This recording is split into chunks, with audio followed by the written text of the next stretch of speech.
When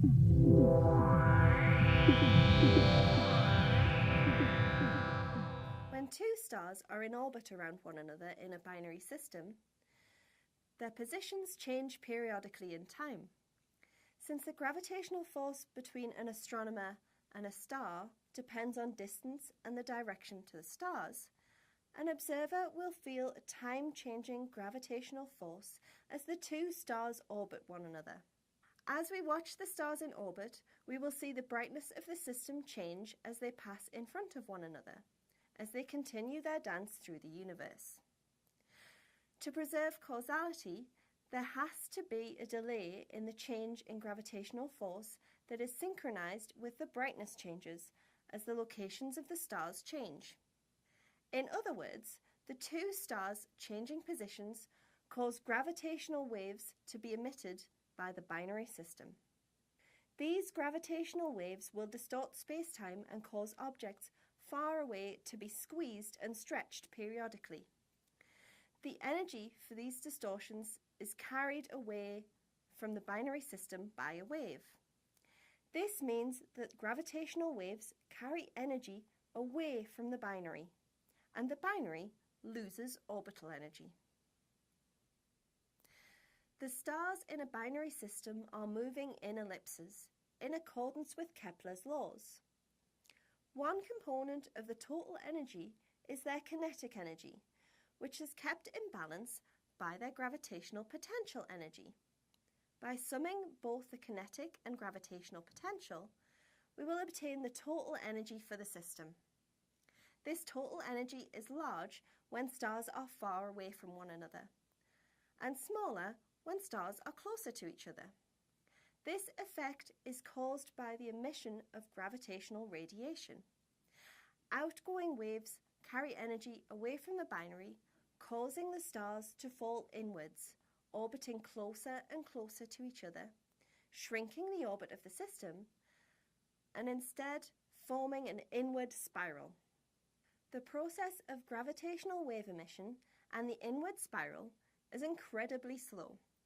Therefore, at any moment in time, we can rearrange Kepler's third law to relate the distance between the stars, A, to the time it takes the stars to make one full orbit, P.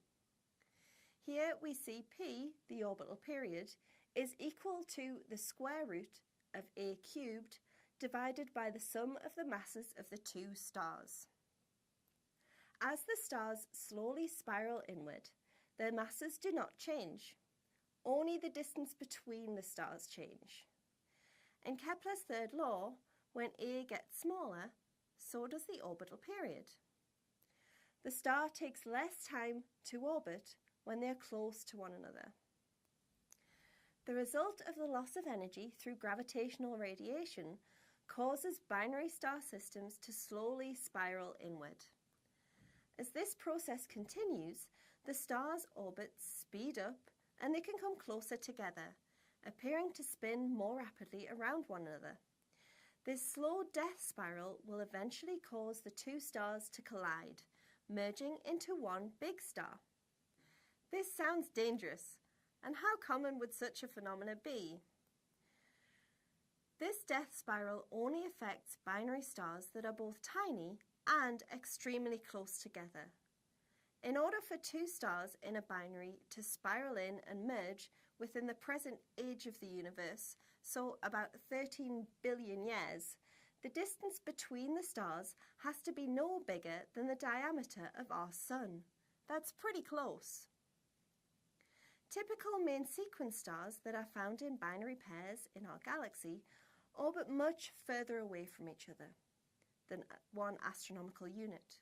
And if you recall, 1 astronomical unit is the distance between the Sun and the Earth.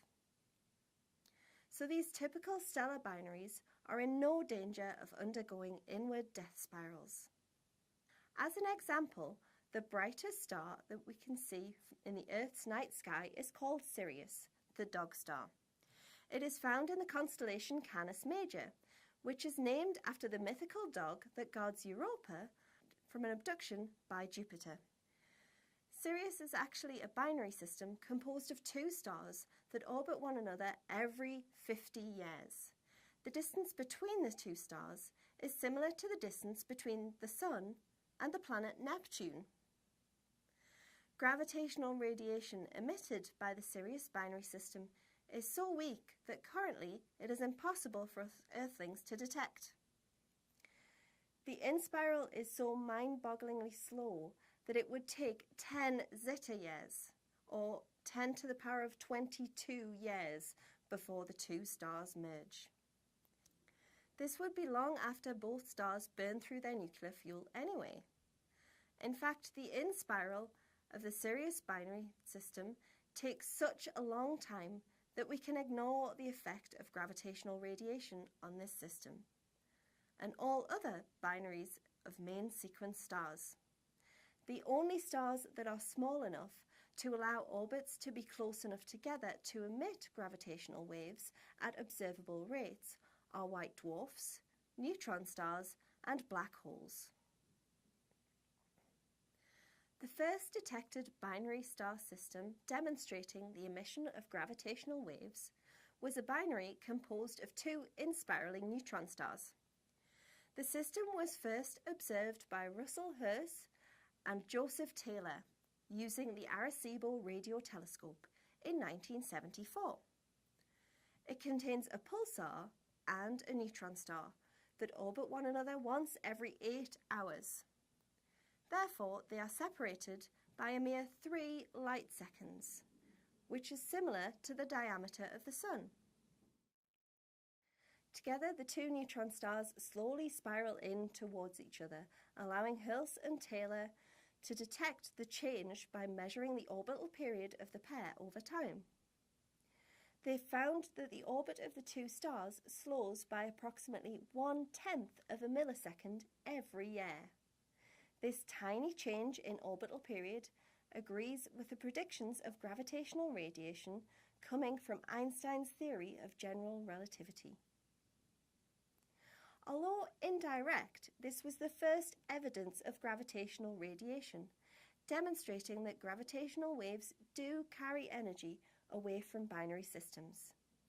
This led Hertz and Taylor to be awarded the Nobel Prize in Physics in 1993. The two neutron stars in the Hertz-Taylor binary system are radiating gravitational waves so slowly that the stars won't collide for another several billion years. If we are wanting to catch neutron-star collision, direct measurements of the source with a radio telescope just don't cut it. So, in the years since 1974, scientists around the world have been working on the development of sensitive gravitational observatories that allow us to measure the stretch and squeezing of space-time by a gravity wave passing by. Modern gravitational observatories use lasers to detect gravitational waves.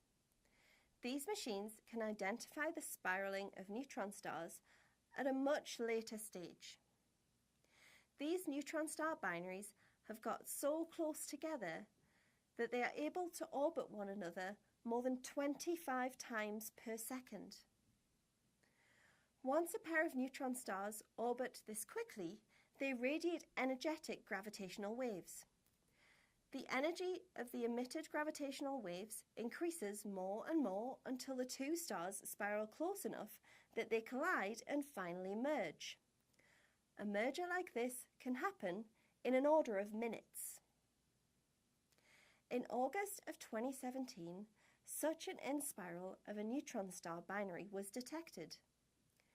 In this instance, astronomers also managed to observe the same part of the sky in gamma ray, X-ray, visible light, and radio waves. Several seconds after the Gravitational Wave Observatory detected the merger of the neutron star binary, astronomers saw a bright gamma ray burst in the same direction. Gamma ray bursts come in two types: short bursts that last for less than a second, and long bursts that last for closer to a minute. Long gamma ray bursts may be associated with collapsars and hypernovae, which might form some black holes. However, in August 2017, the astronomers witnessed a short gamma-ray burst right after the merger. This confirmed a suspicion that astronomers had had that short gamma-ray bursts are the result of neutron stars smashing into one another. The smashing together of neutron stars initiates nuclear reactions that allow the formation of elements more massive than those formed in stars. That is, elements that are heavier than iron. This includes elements such as gold, platinum, and heavy radioactive elements. So the next time you wonder where the gold for jewellery comes from, some large fraction of your ring or necklace is the debris of a collision of two neutron stars. These heavy elements can be blown off into space and recycled into the next generation of stars and planets. But what is made at the core of this merger? When two neutron stars merge, there are two possible outcomes for the object left behind. The remnant of the merger could either be a more massive neutron star, or it could become a newly formed black hole. The outcome of the merger depends on the mass that remains. Neutron stars have a maximum allowed mass. This maximum mass is not exactly known, but it's somewhere between 2 and 3 times the mass of our Sun. Astronomers commonly state that the maximum mass is 3 solar masses for ease of definition. But the largest mass is probably a bit smaller than this. If we knew this mass more accurately, this would be helpful when we try to distinguish between neutron stars and black holes. When the two neutron stars merge, if the total merged mass is smaller than the maximum neutron star mass, then we will end up with a neutron star. But if the mass is too high, the neutron star will be unstable and will collapse to form a black hole. The collapse of a neutron star into a black hole should also create gravitational waves. These would be more difficult to detect. There was no evidence for waves like these in 2017 neutron star merger. Unfortunately, this means that we just don't know whether the collision resulted in a larger neutron star or a new black hole. This is an example where no detection does not answer the question.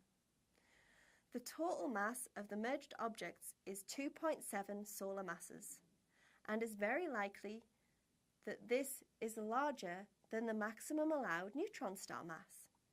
However, we don't yet have any evidence that tells us that a black hole formed. At present, there has been no observable evidence for a binary system composed of a neutron star and a black hole, but there is no reason why such a binary shouldn't exist. Assuming that they do exist, there is also no reason why they should not also be able to inspiral and merge. Let's imagine what would happen if a black hole merges with a neutron star. Astronomers have tried to model this, and we think it would look very different to that of two neutron stars merging. While the neutron star and the black hole start to inspiral, it becomes clear that, in the end, the neutron star will be ripped apart. It will then fall in towards the black hole and be swallowed by the black hole's event horizon, and the black hole will grow. Although it is quite possible that such a merger would also produce a gamma-ray burst and initiate nuclear reactions that form heavy elements. If a merger of a neutron star and black hole is ever detected, it will be big news, and we'll have to update this course. When a binary system consists of two black holes, they will also inspiral towards each other due to the emission of gravitational waves and ultimately merge together. The end state of two black holes merging will be a bigger black hole. As the two black holes merge, for a brief period of time, the black hole is a highly distorted mess. But the no-hair theorem tells us that the normal state for a rotating black hole is a smooth event horizon. During the final merger stage, the distorted black hole emits gravitational radiation in a process called quasi-normal ring-down, where all the bumps and wiggles get smoothed out.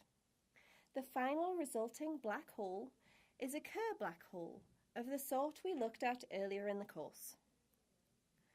The first black hole merger was detected in 2015, and by the end of 2017, when we are filming this module, 5 black hole mergers have been measured. So, by the time you take this course, more of these types of mergers will probably have been detected, and they might eventually seem commonplace. The data from black hole and neutron star mergers helps astrophysicists understand the distribution of black holes and neutron star sizes in our galaxy, but also the wider universe. The merger of neutron stars can produce either a new neutron star or a new black hole. When black holes merge, they form heavier.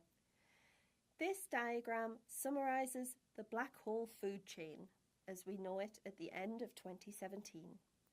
If you look towards the bottom of the diagram, between 1 and 2 solar masses, there are a collection of yellow circles that represent neutron stars with known masses. In the middle of all the neutron stars, the 2 orange balls joined with an arrow that represents the 2 neutron stars that merged in August 2017. Since there isn't enough evidence to determine whether the neutron star became a neutron star or a black hole, the new object is represented with a question mark. If we move higher up the mass scale, between around 5 and 20 solar masses, there are a collection of purple circles representing known stellar mass black holes in X-ray binaries. Finally, at the top of the diagram, there are blue circles, which are joined by arrows that show the merger of lighter black holes to form heavier black holes. Some of these black hole mergers start off with black holes that are about 30 solar masses and create black holes that add up to about 60 to 70 solar masses. This is really exciting as we can now witness the merger and growth of black holes.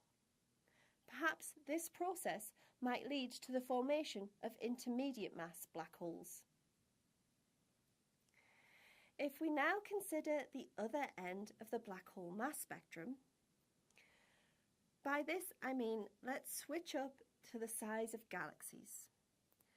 Observations of galaxies suggest that almost all galaxies have a supermassive black hole at their centre. Astronomers have been observing galaxies for a long time. While we are used to seeing pretty pictures of spirals and swirls, astronomers have discovered that things can also get a bit messy. This is because galaxies can also collide. When galaxies collide, the black holes can form a binary system which will emit gravitational waves, in spiral, and merge. The merger of supermassive black holes hasn't yet been observed, but hopefully they will one day soon. Ground-based gravitational wave observatories are responsible for the direct detection of merging black holes in the stellar mass range. But future orbiting space-based gravitational wave detectors are needed before we can detect the merger of supermassive black holes. We have discussed a lot about the detection of gravitational waves up to this point. But how do these detectors actually measure the effect of a passing gravitational wave? That is next on our agenda, so let's find out now.